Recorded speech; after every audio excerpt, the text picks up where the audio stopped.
અને અન્ય સમાચારની વાત તો બિહાર પબ્લિક સર્વિસ કમિશનની પ્રિલિમ પરીક્ષા રદ કરવાની માંગ સાથે અનશન પર બેઠેલા પ્રશાંત કિશોરની આખરે અટકાયત કરવામાં આવી છે। વહેલી સવારે પોલીસનો કાફલો પટનાના ગાંધી મેદાનમાં પહોંચ્યો હતો, જ્યાંથી જન સુરાજ પાર્ટીના અધ્યક્ષ પીકેને પોલીસ ટીંગાટોળી કરીને લઈ ગયા હતા। આ દરમિયાન પીકેના સમર્થકો અને પોલીસ વચ્ચે ઘર્ષણ પણ સર્જાયું હતું। જો કે પોલીસે ભીડને વિખેરીને ધરણાનો કાર્યક્રમ સમાપ્ત કરાવી દીધો હતો। પીકેને પટના એમ્સમાં લઈ જવાયા હોવાનો પોલીસનો દાવો છે।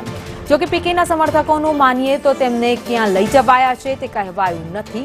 સમર્થકોનું એવું પણ કહેવું છે કે પોલીસે તેમના પર લાઠીચાર્જ કર્યો છે, જેમાં કેટલાક લોકોને ઈજા થઈ છે। किसी तरह गैर कानूनी काम नहीं किया, एक जगह पे उन्होंने सत्याग्रह का काम किया।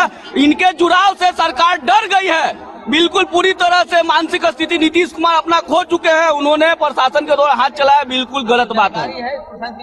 नहीं, बिल्कुल किसी को नहीं बताया गया है गुप्त रूप से कहाँ लेकर जा रहा है। इसी बात का हम लोग विरोध कर रहे हैं कि कम से कम बताइए इनको कहाँ लेकर जा रहे हैं। जो पुलिस अरे तो प्रशांत सर का ये चश्मा देखिए उठा करके फेंका गया। जब मैं बचाने के लिए गया तो उठा करके हमको इसमें चोट लगी है, इसमें चोट लगी है।